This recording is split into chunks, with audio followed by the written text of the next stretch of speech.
When I was pregnant, my mean mother-in-law kicked me out of the house and locked the door behind me. She demanded that I give ownership of my $25 million house to her son, my husband. She threatened me, saying that if I didn't agree, I should prepare for a divorce. My husband stood by her side and didn't support me at all. When I refused to give in, they threw all my belongings out, pushed me away, and told me to leave. I felt so abandoned and helpless as I walked away from the home I had worked so hard to build. But in that moment, I made a decision. I wouldn't let them get away with this. I kept my plans to myself and decided to fight back. I took both of them to court, waiting for the right time to reveal my intentions. When the court made its decision, the result shocked everyone. My name is Amy, and I've always believed that being independent is the key to a meaningful life. At 33 years old, I was proud of my achievements as a real estate agent in suburban Las Vegas. I had worked tirelessly to build my career and save enough money to buy my dream home. My $25 million house wasn't just a place to live. It represented all my hard work and the life I had always wanted. I also dreamed of having a loving marriage. When I met Owen, a 36-year-old tech consultant, everything seemed perfect. He was charming, smart, and acted like he respected my goals and dreams. Our wedding day was a joyful celebration of our love and commitment. But little did I know, it was also the start of a very painful chapter in my life. On the day of our wedding, I was so happy, but something felt a little off.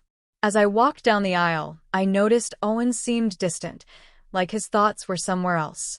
I told myself it was just nerves, it was a big day for both of us, and focused on the life I thought we were about to build together. After the wedding, we moved into my house, excited to start our life as husband and wife. For a while, everything seemed perfect. As days turned into weeks, I noticed a change in Owen's behavior. He became distant, and his mother, Mia, started showing up unannounced. Mia, a 63-year-old retired teacher, often came by and shared her opinions about everything in the house.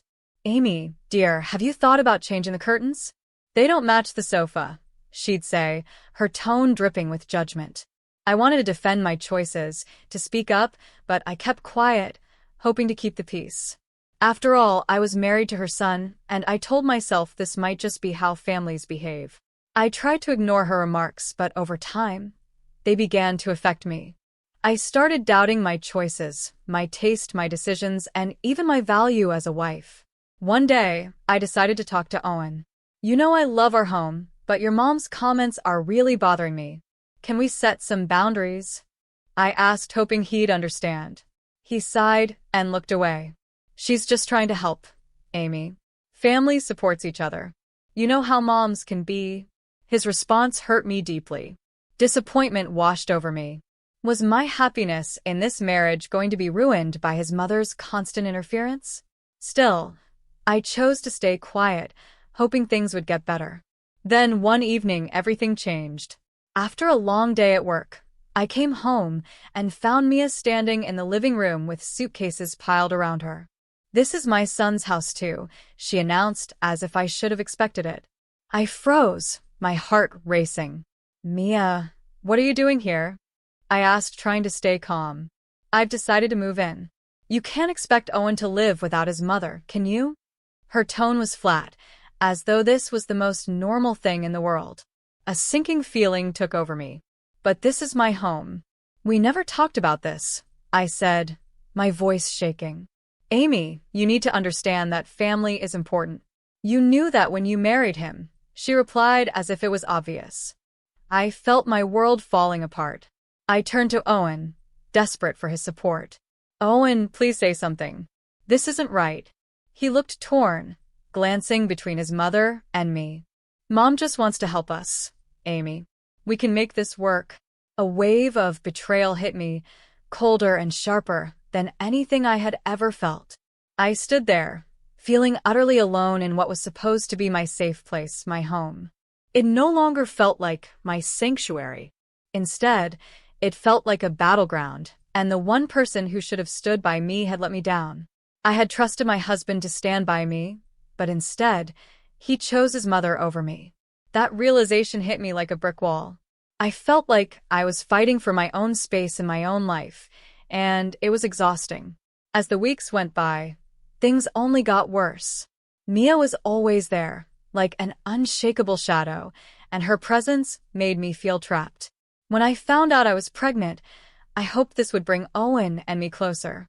I thought the news might change things for the better. But when I told him and Mia, her reaction crushed me. She didn't show any joy, or even warmth. Instead, she raised an eyebrow and said, "You'll need to watch your diet. We don't want any health issues." Her cold, indifferent words shattered any hope I had of finding support or happiness during what should have been a joyful time. I found myself missing the days when my life was simple and full of promise. I couldn't help but wonder how things had gone so wrong. Then, one late night after a long, tiring day at work, I came home to find the door locked. I knocked softly, expecting Owen to let me in. Instead, I heard Mia's voice from the other side, cold and firm. "You're not coming in unless you agree to sign the house over to Owen," she said. My heart sank. "Mia, please let me in. This is my home," I begged. "Not anymore, dear. This is my son's house now. Either you sign it over, or I'll call the police and report you for trespassing," she snapped. Her words hit me like a slap in the face. I had worked so hard to build my independence, only to be locked out of my own home. Tears streamed down my face as I realized I had nowhere to go and no one to turn to. I felt like a stranger in the life I had built for myself. That night, I sat on the porch, the cold air chilling me to the bone. I felt completely betrayed. But as I sat there in despair, something inside me shifted. I realized I couldn't let them break me. I needed a plan, a way to take back control of my life. I decided to leave for a while to clear my head. The next day, I packed a bag and went to stay with my parents. I knew they would welcome me with open arms, and I needed their support more than ever.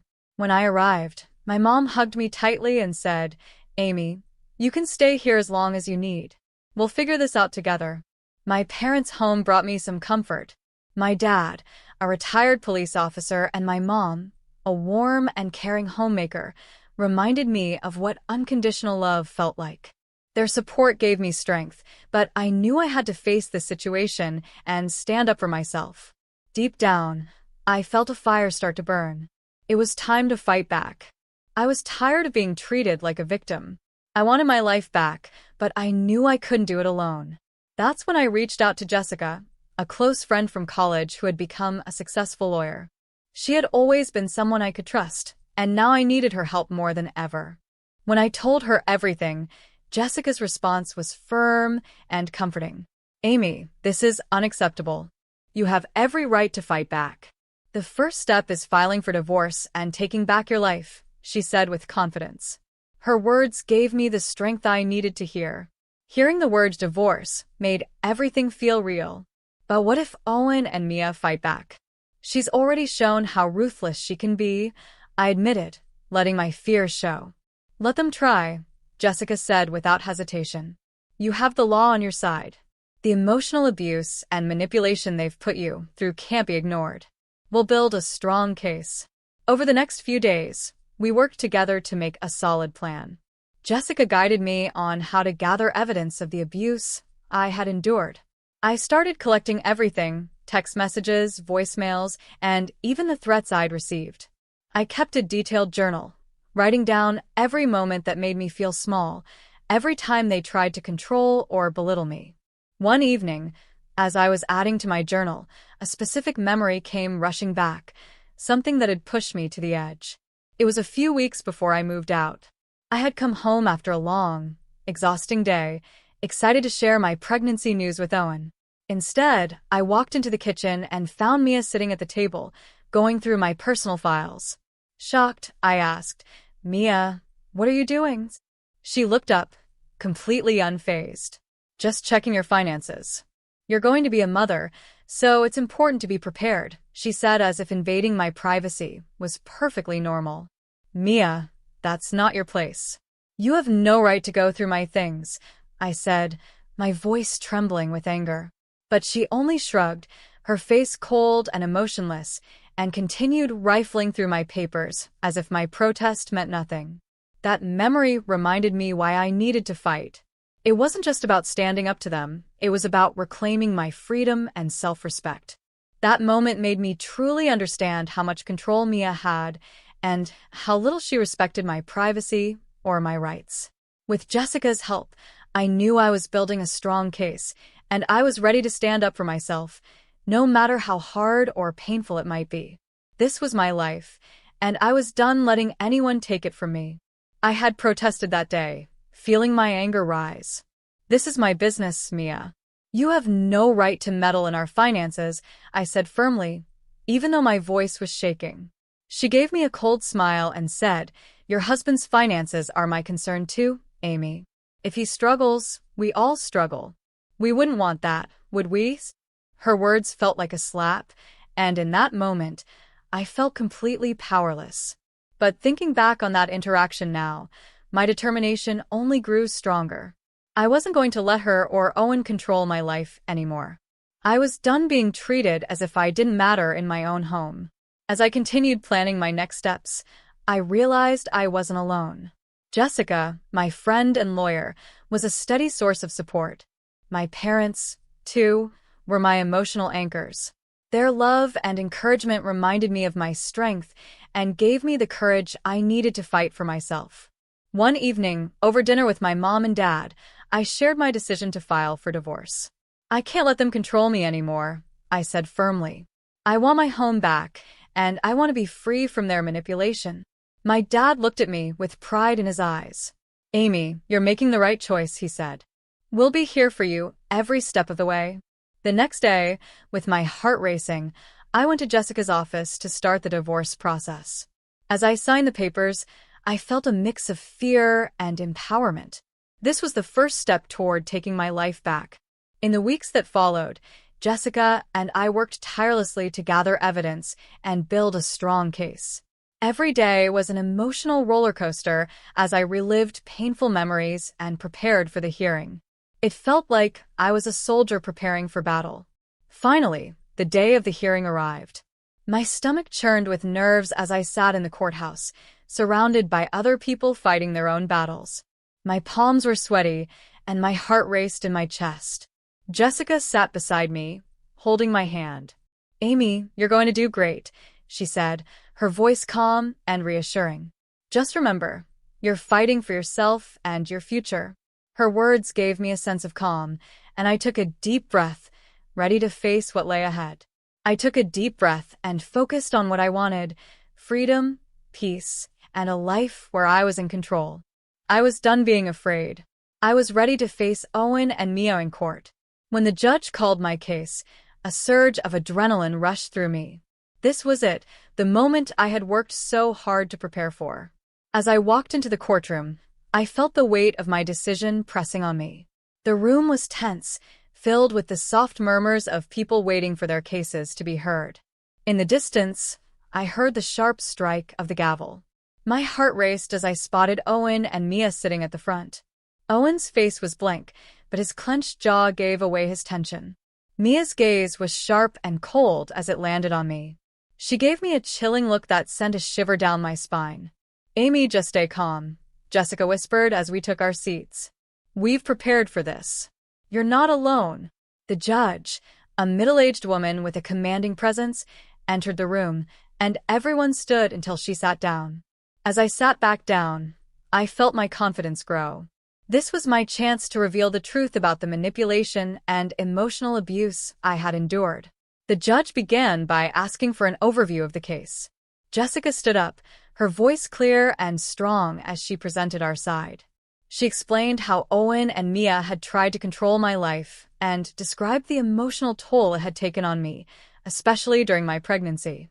She made it clear this case was about my right to live freely and without fear in my own home.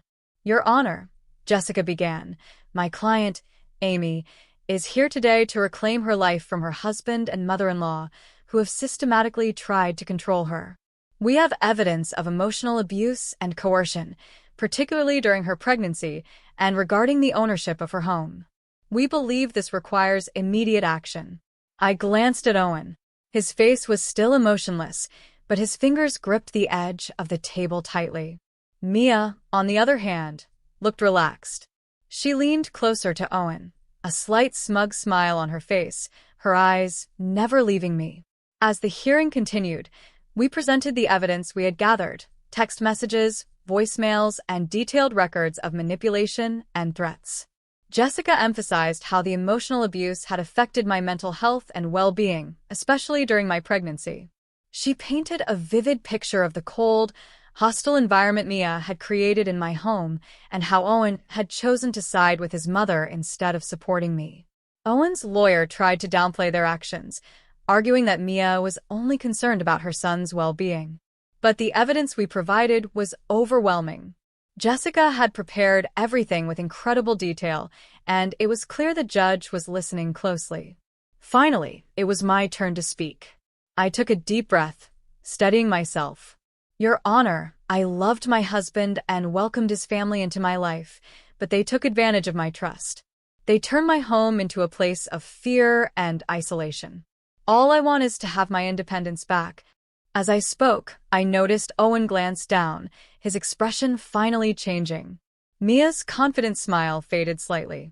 The balance of power had shifted, and for the first time in a long time, I felt in control of my own story. This was just the start, but I knew that no matter what came next, I was ready to face it. I felt a mix of fear and determination as I listened to Owen's lawyer. He argued that I was trying to cut Owen off from his family for financial gain. Amy is exaggerating her claims to take control of their shared assets, he said smoothly. But I was ready. When it was my turn to testify, I stood up, took a deep breath, and glanced at Jessica. She gave me an encouraging nod. I was excited to marry Owen and build a life together, I began, trying to keep my voice steady. But almost immediately, I felt like a stranger in my own home. His mother moved in without my consent and started telling me how I should live my life. I paused, remembering the pain of the night Mia locked me out. I described everything: the threats, the cold indifference, and the helplessness I felt standing outside my own home. As I spoke, I noticed the judge leaning forward, listening closely to every word. I never thought I'd be fighting for my own home and my freedom, I continued, feeling a surge of emotion. This isn't just about property. It's about my identity and my future as a mother. I refuse to raise my child in an environment where I am constantly belittled and controlled. When I finished speaking, the courtroom fell silent. The judge was taking notes, and I caught a glimpse of Owen's face. His confident expression had faltered. A wave of empowerment washed over me. I had spoken my truth.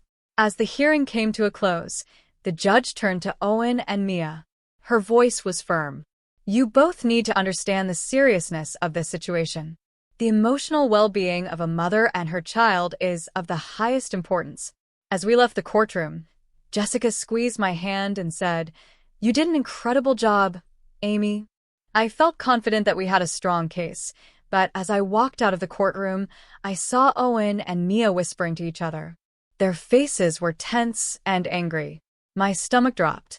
I knew they wouldn't give up without a fight. The threat of their retaliation loomed over me, but I was ready. I had faced my fears, and no matter what came next, I was determined to protect myself and my unborn child. What I didn't know was that the real battle was just beginning. The next twists in the story would test everything I thought I knew about betrayal and revenge. The days after the court hearing were filled with anxiety and waiting. I felt like I was walking on a tightrope, balancing between hope and fear.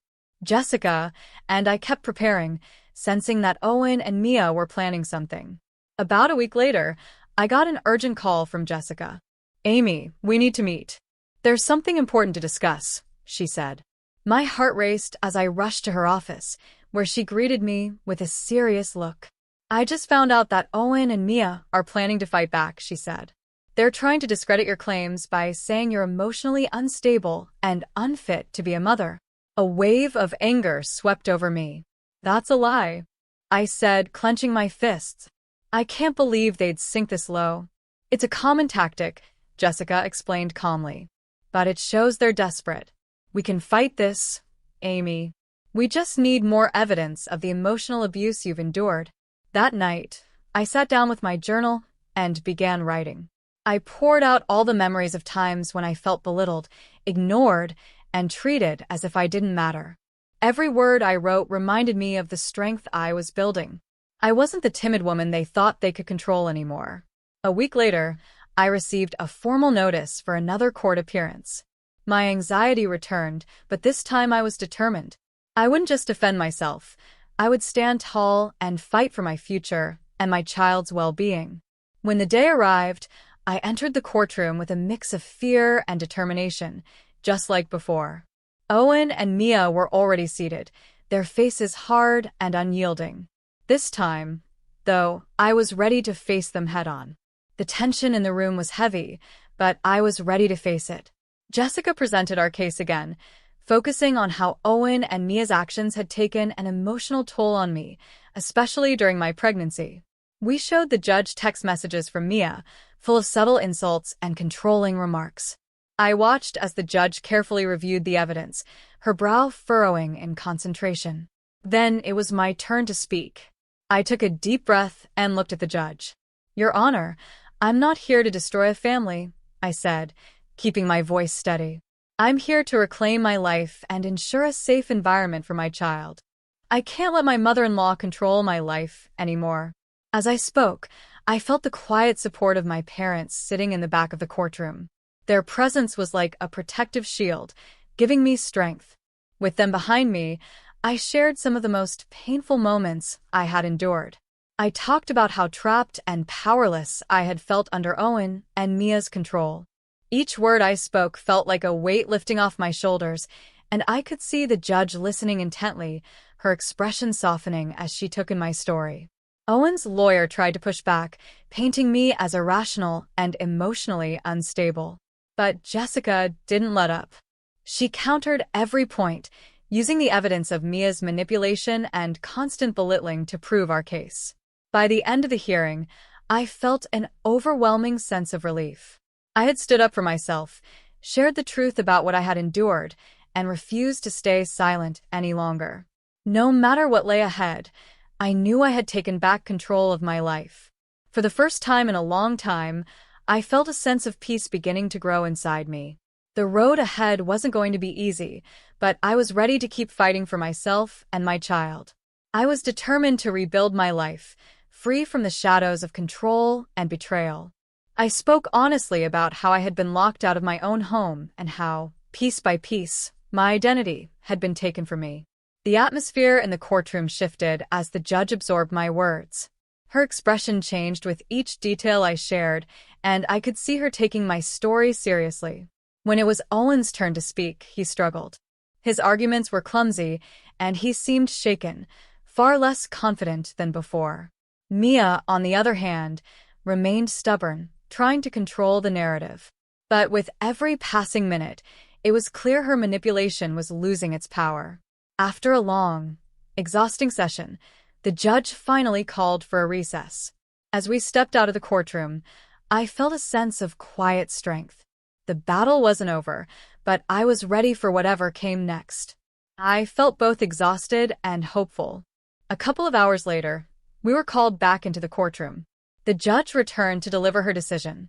Her voice was steady and clear as she spoke.